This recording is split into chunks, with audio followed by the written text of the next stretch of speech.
Hello, everybody. Welcome to Raising with Respect with Melanie Snell. I'm your co-host, Christina, and today we will be introducing you to this wonderful parent educator. Can you tell everybody out there watching how you came to parent education and where you're from, a little bit personal history? Sure. I'm originally from South Dakota, and I came out here to Los Angeles with my husband. And we had our first child 14 years ago, and like all parents, I wanted to do the best. I wanted to do what was right by my child, and my boss at the time had said, okay, you have to sign up for this class. And it was, you had to sign up before, like at 6 months pregnant, before you had the baby, and it was outrageously expensive, and it was hugely popular, and so I did. And I went to the class, and when I had the baby, we laid the babies down, and we did tummy time with them, and they were on their tummies, and lights were flashing, and they had toys to splash in their faces to try to keep them happy because all the babies hated it. And then we picked the babies up, and we danced them around on our knee and sing songs, and I hated the class. I hated it. And I thought, what is wrong with me? Because people are lining up for this class and paying a fortune for this class. What? Am I a horrible parent because I hate this class? And I had a dear friend that said, come to my class, it's different. And I went to my first RIE class, and I loved it. And my daughter was 4 months old, and we raised all 4 of our children that way. And I kept coming to classes, like I would have another baby and I would come to another class. And eventually some of the instructors were like, you need to start on professional development and start teaching this. And I'm like, I'm still having babies. And they were still very patient with me. They let me take a break and have a baby and come back to studying.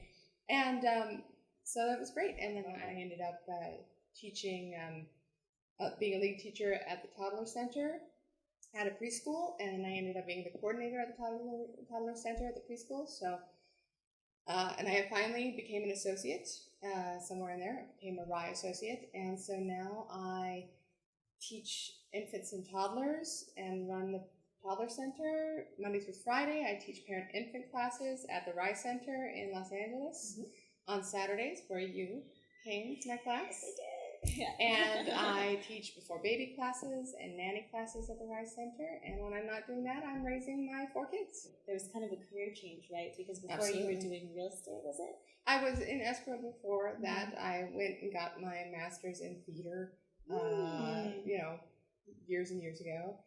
So I was kind of jumping around. That's where I met my husband and all of that. But no, it was my daughter. It was having a baby and going, how do I do this? How do I do this the best way I can? For people out there that have never heard of RIE or have heard of it but not really familiar with it, can you kind of explain what RIE is? Well, a super brief history was that RIE is an organization that was developed by Magda Gerber.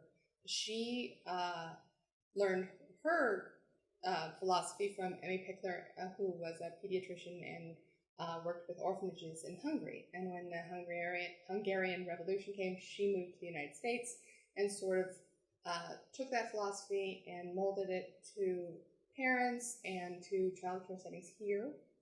And so that's her organization. It stands for Resources for Infant Educators. So it is supposed to be a philosophy for anybody who cares for infants, whether it's teachers, daycare providers, nurses, parents, to be able to use this philosophy to care for 0 to 2.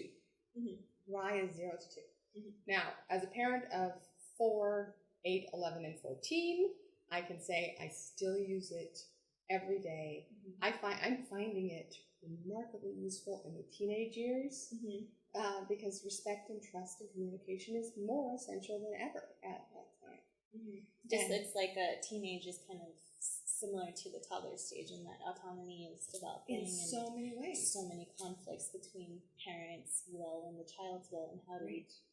Absolutely. And they're doing a whole brain restructure, and it's just amazing all the work that they're doing in the teenage years, and the whole pushing away but coming back that the 2-year-olds do and the teenagers do. You're like, oh wow, wow. Yeah. Okay, well. What are some examples of RIE in action? Well, the foundation of all of RIE is respect. That's what everything is built on. And we think, sure, we respect the children, I respect the babies, but then when you look at your, like, when you have a need to, I need to feed you, or I need to get you dressed, then sometimes our feeling of urgency, and because we're bigger, and because we can, we will then force something on someone, which is something I would not do to someone else who was bigger or who could tell me. Especially the lack of language with the little kids. They can't say, stop it, I don't like when you do that. Or if they do say that, then a lot of people will pass it off and bypass it as, you know, it's just the terrible twos. Right. Instead of actually seeing it as a very valid and expression of communication of what's going on with them then. Just think of like wiping someone's nose. Fortunately, I don't have to do that to you. But if I did, I would tell you what I was going to do first. If you could not take care of it yourself, I would tell you what I was going to do. I'd show you the tissue. I'd go slowly, like I wouldn't be zooming up to your face. Otherwise, they'd be like, "You're a freak." Please. I certainly wouldn't sneak around behind you and reach around and wipe your nose before you even knew it was happening. I certainly would not do that, right? But you think, how am I going to get that kid to wipe their nose? They hate it when I do that. So I have to be. Parents, caregivers feel stuck. Feel like, I have to be sneaky. I have to sneak up on them. They hate when I wipe their nose. And we don't realize what they really hate is their boundaries being violated because it's like well, they don't know English. They don't know how to talk yet. It's, you know, they're not going to understand. It's like...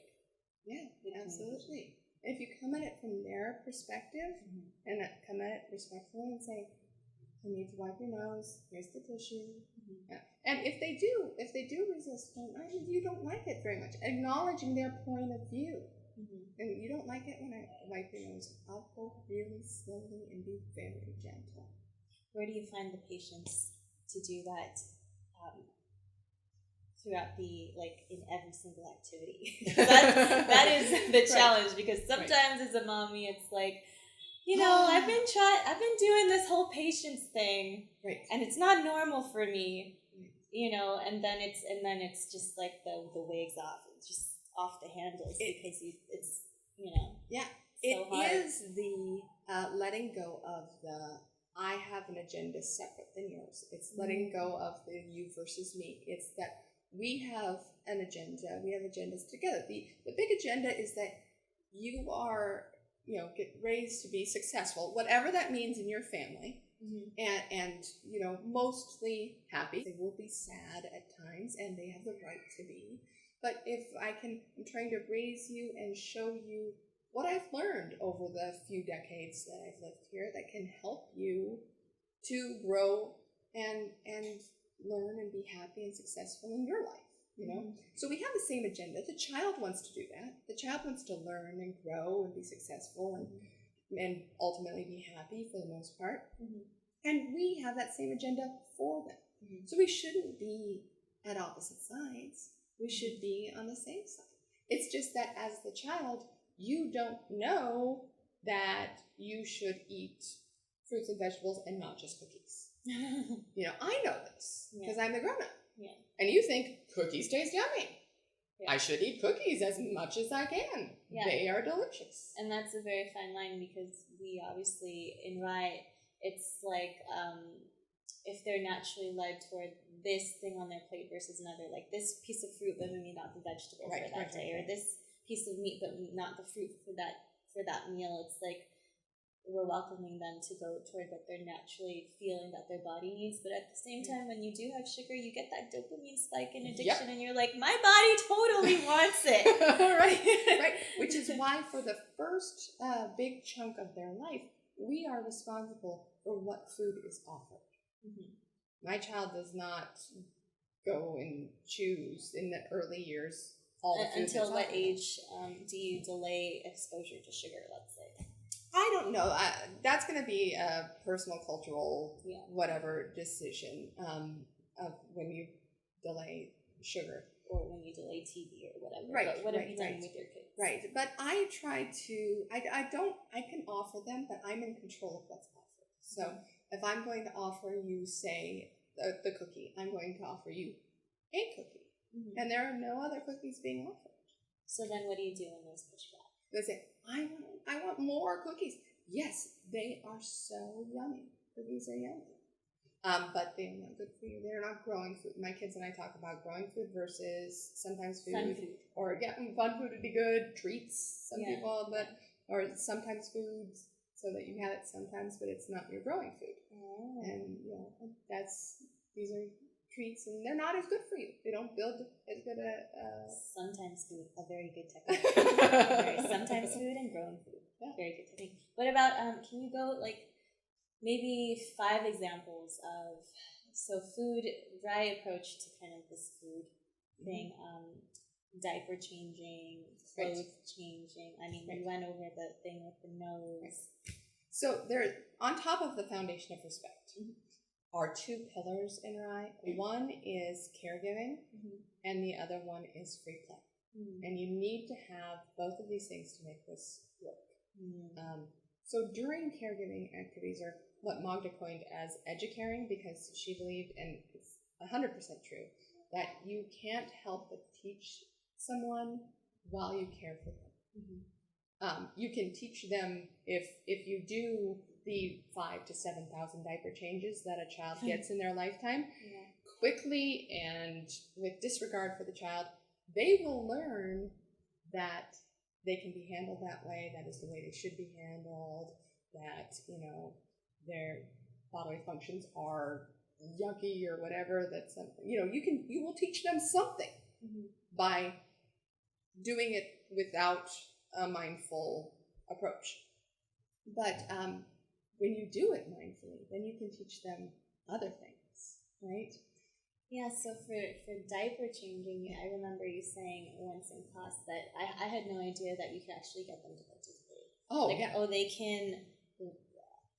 They can pull the strap on their own, they can wipe themselves, and you start kind of teaching because they want to do it on their own. Otherwise, they're just like, okay, I got these dollars. They're doing stuff to me. You want in their caregiving, whatever the caregiving is, eating, bathing, changing their clothes, that they be active participants, so that people aren't just doing stuff to you all the time, that you are partners. Again, this teamwork thing, this you and I are on the same side.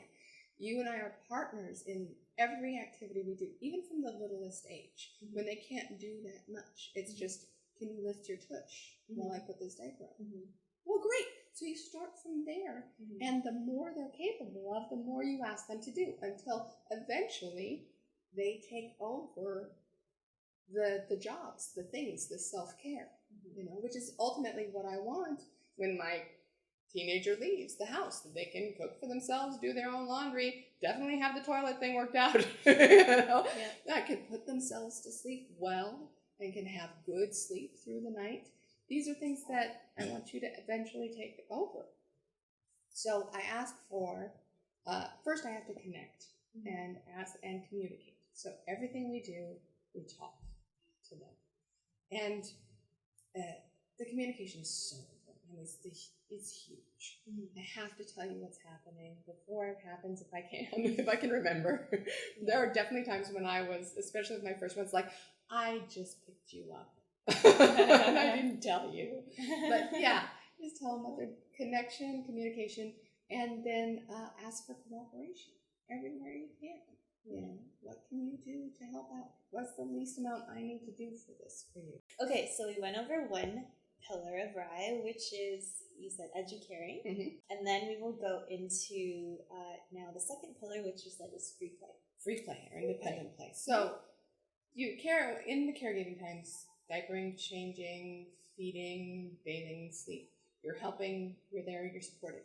And when they do not need your assistance with anything, they've had a good nap, they've got a clean diaper, they've eaten, or, when you're out of diapers, but hopefully we start this pretty early, then they are put in a safe space where they can play on their own. And a yes space. A yes space. So enclosed with a gate. Nothing hazardous, nothing to say no. If they're pre-mobile babies, then they don't have to be enclosed. They can just be on a mat and just play. But once they're mobile, it has to be a space where everything they can get to is yes. There are no no's in the space. And Magda defined it as if you were locked out of your house and the baby was in the safe space. By the time you got back in, they might need a diaper change, they might need food, but they would be safe. So there's everything is safe, not everything except that lamp in the corner. I hope they don't pull over on themselves. Mostly for your peace of mind, so that you can step away and say, I'm going to go take a shower, I'll be back. I'm going to, make dinner, and I'll be back. But around 2, they start growing out of that, right? They start growing out of the S space. So how does the free play thing translate to preschool age?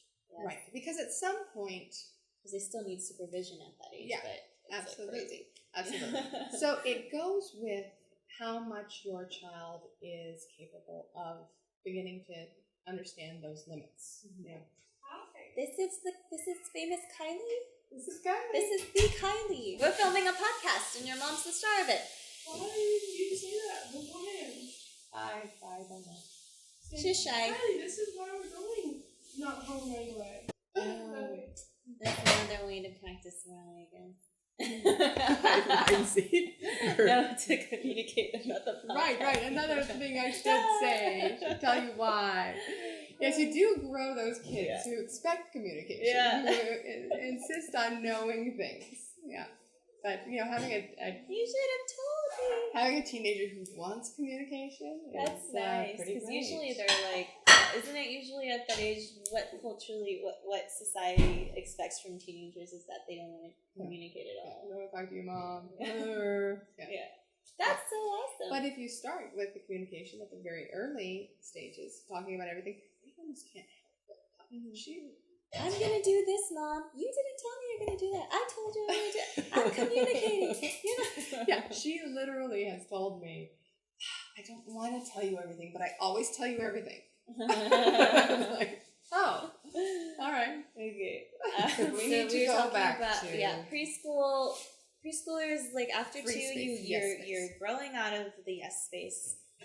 So we were talking about they're starting to learn and understand and be familiar with the limits. Right. So they're starting to be able to control themselves when they see the dog food. They don't just put it in their mouths, or they know this is, not offer this. You don't go through mommy's desk and pull everything out. Once you get to that place, then you can sort of leave the gates open and they can be allowed to do things. You'll have to go with what you feel comfortable with. I still don't feel comfortable with my 4-year-old out front by herself. She has to be with her brother or sisters. And,